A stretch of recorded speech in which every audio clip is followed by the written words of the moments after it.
नमस्कार, मैं कुमार अभिषेक एक बार फिर हाजिर हूं BMW न्यूज़ के साथ आप लोगों के बीच। तो सबसे पहले उन सब लोगों का धन्यवाद करना चाहूँगा जो हमारे न्यूज़ को लगातार देख रहे हैं, हमारे चैनल को सब्सक्राइब कर रहे हैं और हमारे न्यूज़ को लाइक भी कर रहे हैं। आज अंतर्राष्ट्रीय महिला दिवस है और आज हम इसी मौके को लेकर आपके सामने आए हैं। भारतीय संस्कृति में नारी के सम्मान को बहुत महत्व दिया गया है। संस्कृत में एक श्लोक है, यस्य पूज्यन्ते नार्यस्तु तत्र रमन्ते देवता, अर्थात जहां नारी की पूजा होती है वहां देवता निवास करते हैं। किंतु वर्तमान में जो हालत दिखाई देते हैं उसमें नारी का हर जगह अपमान होता चला जा रहा है। उसे भोग की वस्तु समझकर अपने तरीके से लोग इस्तेमाल कर रहे हैं। यह बेहद चिंताजनक है।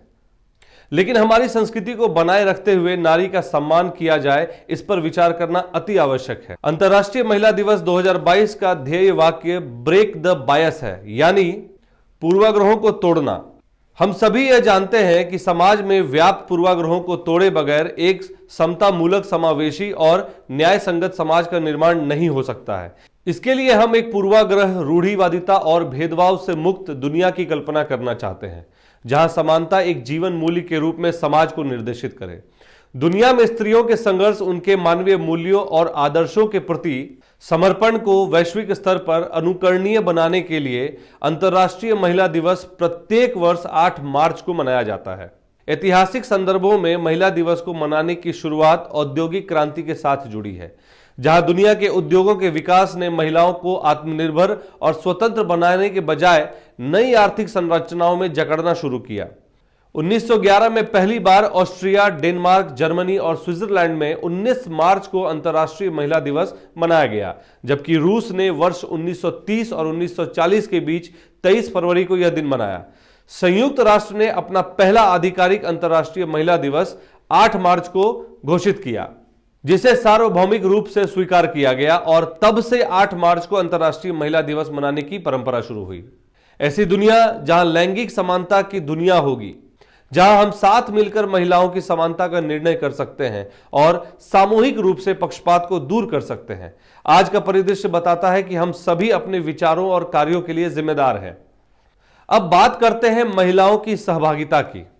आज दुनिया के लगभग सभी देशों में लैंगिक समानता की बात की जा रही है, लेकिन राष्ट्रों द्वारा बड़ी प्रगति कर लेने के बावजूद यह विचार एक सपना ही बना हुआ है। वैश्विक आर्थिक सुधारों के बावजूद लगभग 60% महिलाएं आर्थिक रूप से कमजोर हैं और आने वाले दिनों में यह स्थिति और भयावह हो सकती है। आंकड़े बताते हैं कि महिला पुरुष आमदनी में पर्याप्त विषमता है।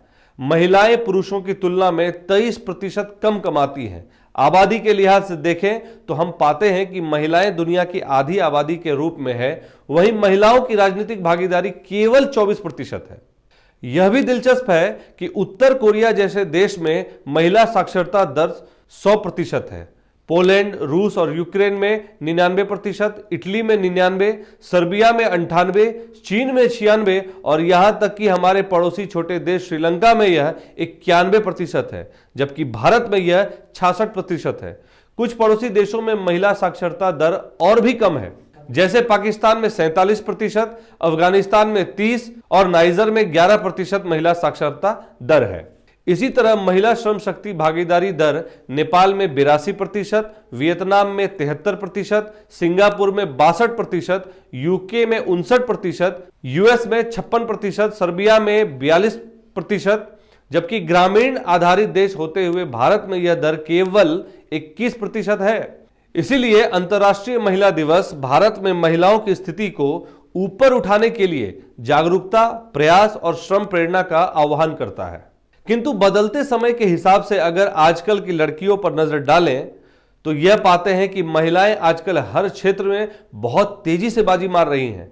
विभिन्न परीक्षाओं की मेरिट लिस्ट में लड़कियां तेजी से आगे बढ़ रही हैं। किसी समय इन्हें कमजोर समझा जाता था, किंतु इन्होंने अपनी मेहनत और मेधा शक्ति के बल पर हर क्षेत्र में प्रवीणता अर्जित कर ली है। इनकी इस प्रतिभा का सम्मान किया जाना चाहिए। आज हम आपके सामने इसी सम्मान के 2 पहलू दिखाएंगे जो आपके बीच से आई है। जी हां, हम आपको आपके ऐसे 2 महिलाओं के बारे में बताएंगे जिन्होंने ना सिर्फ कठिनाइयों का सामना किया बल्कि खुद के बलबूते पर एक मुकाम हासिल किया। तो सबसे पहले आज बात करेंगे श्रीमती श्वेता राय जी के बारे में, जो आज ट्रैक्टर वाली मुखिया के नाम से जानी जाती है। आपको बता दें कि इनके पति स्वर्गीय संजीव राय जी, जो हमारे बहुत अच्छे मित्र थे, वो बहुत ही नेक इंसान थे, जो समय समय पर लोगों की हर संभव मदद किया करते थे। लेकिन होनी को कुछ और मंजूर था और उनकी आकस्मिक मृत्यु 2021 के जनवरी माह में हो गई। इससे श्रीमती रॉय जी के ऊपर मानो दुखों का बहुत बड़ा पहाड़ टूट पड़ा।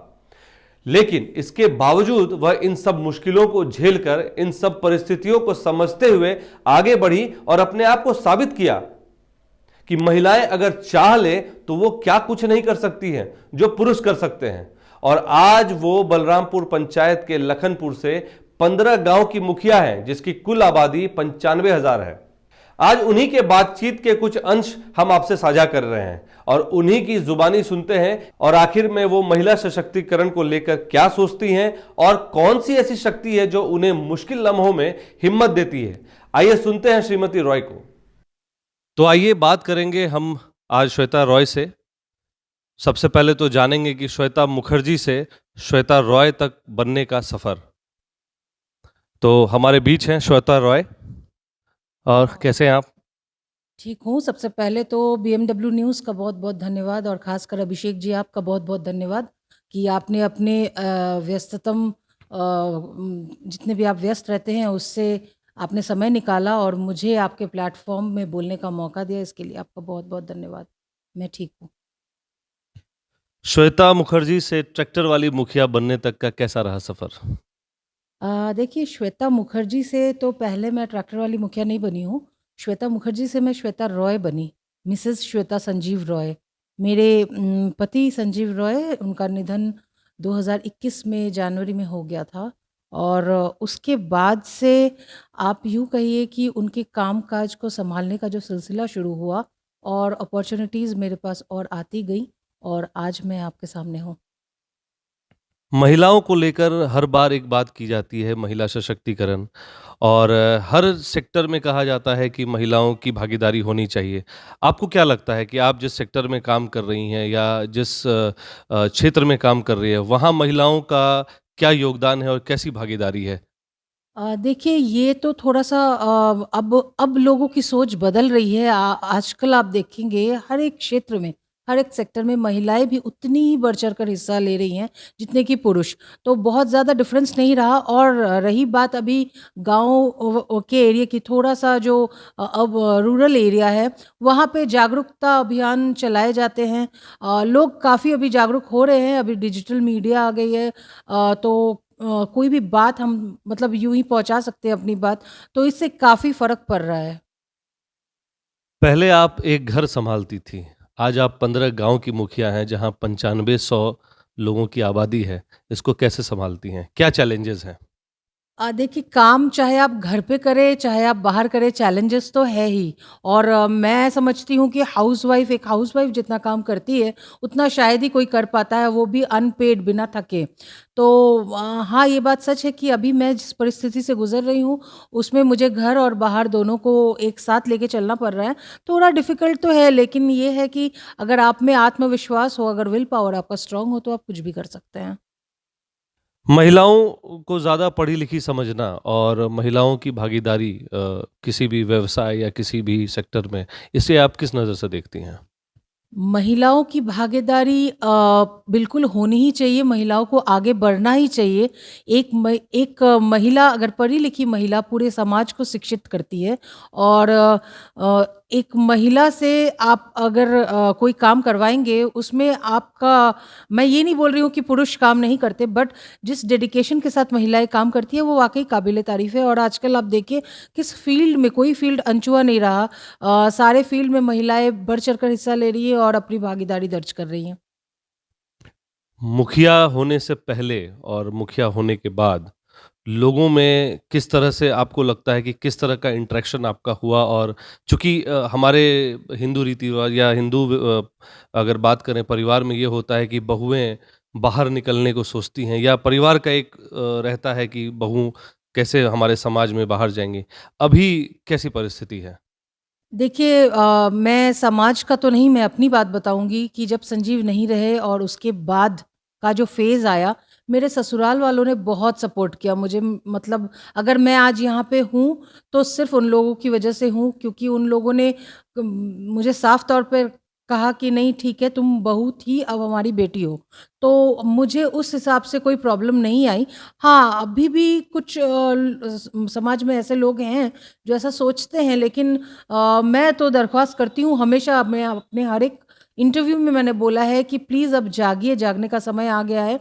और अपने परिवार वालों को, जो भी लड़कियां हैं या बहुएं हैं, अगर वो आगे बढ़ के कुछ करना चाहती हैं तो डेफिनेटली उनका सपोर्ट कीजिए। इससे ना ही सिर्फ उनका भला होगा, कहीं ना कहीं परिवार का भी भला होता है।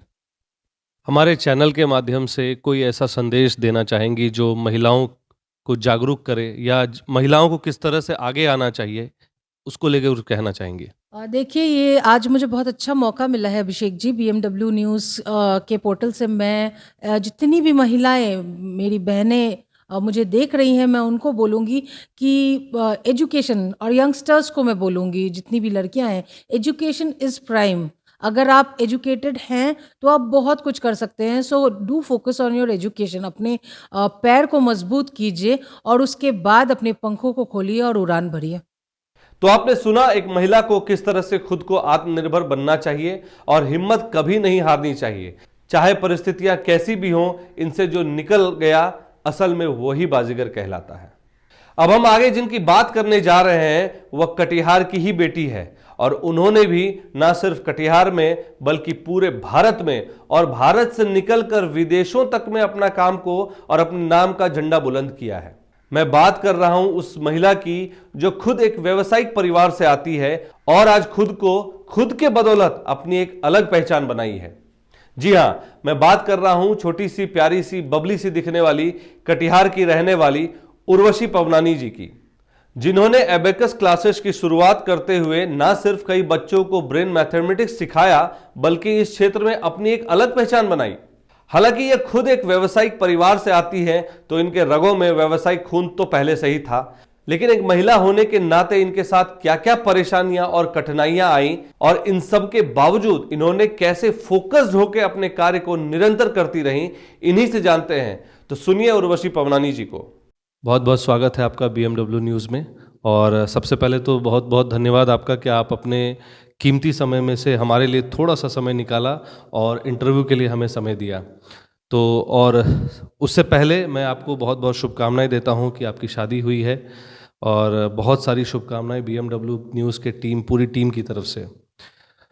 मेरा सबसे पहला जो सवाल है कि आप एक व्यवसाय फैमिली से आती हैं, आपने एक डिफरेंट वे में जाके, क्योंकि आपके पापा एक तरह से कहें तो कन्फेक्शनरीज का बिजनेस करते हैं, आपने एबेकस को क्यों चुना? मैंने जब एबेकस स्टार्ट किया था तो मैंने कुछ ये सोचकर नहीं स्टार्ट किया था कि ये मेरा बिज़नेस बन जाएगा या मेरा ये काम बन जाएगा या मैं इस फील्ड में इतनी ज़्यादा आगे बढ़ जाऊंगी। ये मैंने मुझे याद है मैंने किसी बच्चे को माइंड मैथ्स करते देखा और मुझे लगा वाह ये क्या है। और मैंने इसके बारे में सर्च किया और मैंने इस कोर्स के बारे में पता किया। लकीली मुझे वन एबेकस ओलंपिक एसोसिएशन को मैंने कॉल किया, मैंने कांटेक्ट किया एंड वहाँ से मैंने फिर ट्रेनिंग ली। तो मैंने यूं ही ट्रेनिंग ले ली कि ओके, जब आप अपनी पढ़ाई कंप्लीट करते हो आप सोचते हो कि आप आगे क्या करो। तो मैंने सोचा कि चलो मैं ये स्टार्ट करती हूँ। और मैंने सिर्फ वैसे ही जैसे बच्चे घर पे ट्यूशन्स पढ़ते हैं, यही 1-2 बच्चे सोचकर, 3-4 बच्चे सोचकर मैंने स्टार्ट किया। ये कब मेरी इतनी बड़ी फैमिली बन गई मुझे खुद पता नहीं चला। नॉर्मल ट्यूशन और एबेकस में काफ़ी डिफरेंस है। नॉर्मल ट्यूशन आप बच्चे को, हर बच्चा जाता है, वो अपनी पढ़ाई स्टार्ट करती है, अपनी जर्नी स्टार्ट करता है, पहले केजी 1 2 एंड ऐसे करके वो अपनी पढ़ाई कंप्लीट करता है। एबेकस एक डिफरेंट कोर्स है जिसमें हम बच्चों को माइंड मैथ्स सिखाते हैं, माइंड मैथ्स करते हैं। वो एक टूल है जिसपे बच्चे प्रैक्टिस करते हैं एंड ये पूरा एक माइंड डेवलपमेंट प्रोग्राम है। मेरे पास लोग आते हैं, मुझे कहते हैं कि मैथ्स है, आप मैथ्स सिखाते हो। नहीं, ये मैथ्स टीचिंग नहीं है, ये माइंड डेवलपमेंट प्रोग्राम है। आपका माइंड इतना ग्रो कर रहा होता है कि आप माइंड मैथ्स करने लग जाते हो। आप उससे जो भी बच्चे से पूछो वो आपको आंसर कर देता है। तो it's a mind development program for me. यहाँ पे जब हम बात करते हैं तो काफ़ी सारी लड़कियां हैं जिन्होंने बिजनेस स्टार्ट किया या करने की सोची लेकिन वो मुकाम हासिल नहीं कर पाया। आप एज अ बिजनेस वुमेन, आपको बोला जाए तो एक कटिहार के लिए एक आप बिजनेस वुमेन हैं, तो आप उसको कैसे देखती हैं? मैं कब बन गई ये तो मुझे पता नहीं है ऑनेस्टली। जब मैंने एबाकस, जैसे आपने मुझे बोला कि इनकी अभी शादी हो गई है, इन्होंने मुझे बधाई दी। सबसे पहले तो मुझे खुद यकीन नहीं होता है कि मेरी शादी हो गई है। लकीली दोनों फैमिली इतनी सपोर्टिव है कि मुझे दोनों फैमिली के लाइक आप बोलते हो कि एक हाथ है पीछे से कि आपको जो करना है आप आगे बढ़ो। मुझे वो दोनों फैमिली से सपोर्ट है। कभी मेरे पापा ने नहीं बोला कि क्यों तुम्हें बिज़नेस करना है। ऑब्वियसली हाँ, जैसे इन्होंने बताया कि उनकी शॉप है, उन्होंने मुझे कभी रोका नहीं कि मैं हूँ। उन्होंने बोला तुम्हें जो करना है, वो उन्होंने आगे बढ़ने दिया। ऐसे करते-करते मैं आगे बढ़ती चली गई। आपने कहा कि परिवार का सपोर्ट, तो मैंने देखा है कि जो हस्बैंड्स होते हैं वो भी कहीं कहीं ना कहीं कंजर्वेटिव रखते हैं सोच कि भाई मेरी वाइफ काम नहीं करे, वो बाहर जाके काम नहीं करे, ठीक है घर में ही, मतलब घर से अगर काम करना है तो ठीक है लेकिन बाहर जाने की ज़रूरत पड़े तो वो कहीं ना कहीं अपने आप को कंजर्वेटिव थॉट प्रोसेस जो उसके उनके दिमाग बैक ऑफ द माइंड चलता है वो होता है। ऐसा आपने कभी फील किया क्या? कहते हैं ना कि वो पुरुष आगे बढ़ता है तो महिला का हाथ होता है, समथिंग लाइक दैट। वैसे ही जब कोई लड़की आगे बढ़ रही होती है, पीछे उसके पार्टनर का हाथ होना बहुत ज़रूरी है, उसका सपोर्ट होना बहुत ज़रूरी है कि लेट्स सपोज उर्वशी तुम आगे बढ़ो, मैं सपोर्ट कर रहा हूँ। आज उन लोगों का सपोर्ट है कि मैं फ्रीडम में जीती हूँ, बहुत फ्रीडम में जीती हूँ। मैं अपने घर, कटिहार मेरा घर है, आप सब कटिहार से देख रहे होंगे। मेरा जब मन मैं कटिहार आती हूँ, मैं जब मन चली जाती हूँ, मुझे कोई रोक टोक नहीं है। मैं यहाँ पे आती हूँ, आप मेरा क्लास देख रहे हैं, ये क्लास मैंने कैसे बनाया क्योंकि ऑब्वियसली फैमिली सपोर्ट है। उन्होंने मुझे फ्रीडम दी हुई है कि आप काम करो, और मैं जब जाती हूँ मैं वहाँ पे ही अपना लैपटॉप लेकर बैठ जाती हूँ, मैं वहाँ से पढ़ाती हूँ। उनको पता है उर्वशी पढ़ा रही है, सो वो पीछे से मेरे ऊपर कोई प्रेशर नहीं बनाते। अबेकस को आपने कटिहार से शुरू किया और जहाँ तक मुझे पता चला है कि आप यहाँ से दुबई भी, मतलब इसको चला रही हैं, दुबई के सेंटर को भी रूट कर रही हैं। वो उसका क्या तालमेल है? मतलब अगर मैं बात करूँ कटिहार से, एक बात होती है कि कटिहार से लोग दिल्ली जाते हैं, बॉम्बे जाते हैं, आपने सीधे छलांग लगा दी दुबई। जैसे पैंडमिक आया, सबकी लाइफ डिस्टर्ब हो गई, सबने अपने काम को बहुत सारे लोगों के काम बंद हो गए। वैसे ही हमारा भी काम बंद हो गया, बच्चे आना बंद कर दिए। फिर उसके बाद मुझे लगा अब तो पैकअप है, और फिर मैंने सोचा कि अब दुबई जाकर वहीं पे शायद जॉब करनी पड़े, शायद किसी एबेकस एकेडमी में। और मैं बस उसके लिए तैयार ही हो रही थी कि जस्ट मुझे एक कॉल आ गई हमारी कंपनी से, that is E abacus, abacus Olympic association. उन्होंने मुझे बताया Urvashi we are ready now, और अब आप घर बैठकर पढ़ा सकते हो।